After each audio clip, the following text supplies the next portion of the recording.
Hi DIYers, this is Michael from Alarm Grid, and today I'm going to be showing you how to add a Z-Wave device to a Honeywell Home PROA7PLUS security system. This also applies to the other ProSeries alarm panels from Honeywell Home and Resideo.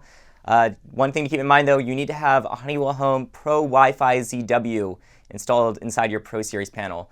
The PROA7PLUS7, which I have up here, and the Resideo PROA7PLUSC both include the ProWiFiZW already by default. But if you're using a Honeywell Home PROA7 or a Resideo PROA7C, then you will need to add that module to the system. The ProWiFiZW, it's both a Wi-Fi card, and for our purposes, it is a Z-Wave Plus controller, a 500 series Z-Wave controller. And since Z-Wave is always backwards compatible, you'll be able to use the future 700 series Z-Wave devices, as well as the older classic Z-Wave devices, the 300 series devices. You'll be able to enroll them all with your PROA7 security system or other ProSeries panel with the ProWiFiZW. But for best results, if you can, use the Z-Wave Plus 500 series, the Z-Wave Plus devices, because they will offer the best wireless range and battery life. Just something to keep in mind. If you have some older Z-Wave devices, that's all right as well. But we have a couple of Z-Wave devices today. We have just some lighting modules that I will be setting up with the system. We're going to be clearing them from the system first to wipe out any residual Z-Wave network data that may be inside them. And then we're going to be adding them to the system over there. So let's get into it today. So we're going to get into the Z-Wave devices management menu. So we're starting from the main screen of the PROA7PLUS, and then we're going to press the small hamburger button, the 3 horizontal bars button at the bottom, and we're going to choose devices, and we're going to choose Z-Wave management. And then from here we can use our installer code or our master code. We're going to use our master code for this one, and ours is at the default. You usually change this code, but we have ours at the default, and it's 1, 2, 3, 4. Okay, so you see we're at the Z-Wave management menu, and we're going to add these devices one at a time. And just so you know, one is an older Z-Wave Classic module, 300 series, and another one is a Z-Wave Plus module with S2 security, so you see it's going to give us an extra step when we do that one.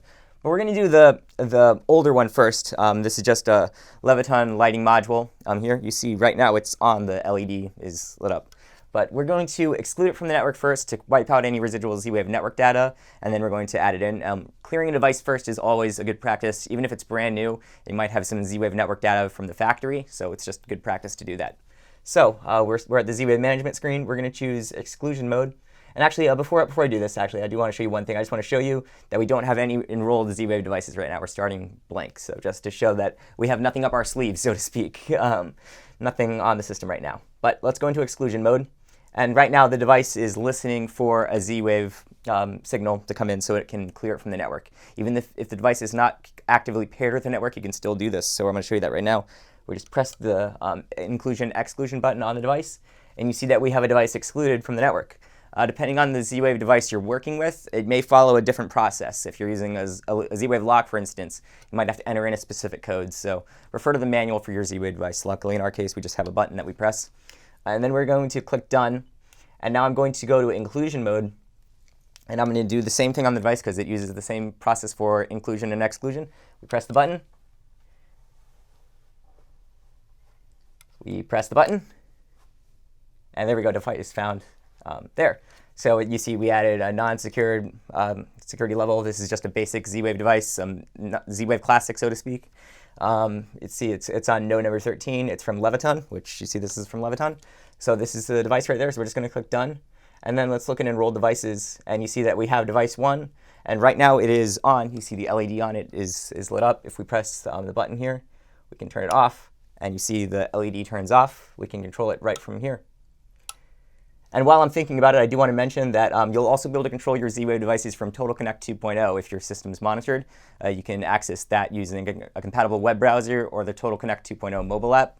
So that can be good for controlling your Z-Wave devices remotely. If the system is monitored, the Z-Wave device will be automatically pushed over to Total Connect, so we can control it from there as well. And that's also good for smart scenes if we want to have the devices respond automatically based on a schedule or with certain system events. But let's show you a smarter Z-Wave device, a 500 series Z-Wave device. I think this is a Qolsys lighting module, a dimmer module actually. But let's go into Exclusion Mode. We're going to clear it from the network first. We're going to press this button on the device. And you see we have a device excluded. We're going to click Done. And then we're going to go to Inclusion Mode. And we're going to do the same thing. We're just going to press the button. And we got the device found, and now we have to enter the device PIN because this is a smart Z-Wave device. So we're actually going to enter the first 5 digits of the device's DSK code, 20496. So let's go ahead and enter that. 20496, and 6. And we'll do save. And there we go. It's including with the network. It just takes a second. I might press done anyway to see if that speeds it up. Yeah, let's try doing done. Let's try including it again. It doesn't seem to be wanting to go through. Let's try that one more time. We'll go to inclusion mode, and we'll press the button. Device found. And there we go. We got the device included. Sometimes you may have to do something like that if the controller's being a bit wonky, so to speak. But you see it got on node 14. It is a QualSys dimmer. So we'll go ahead and we'll press done. And then let's go to Enroll Devices. And you see now we have our dimmer number 2 on here. We can go ahead and control it.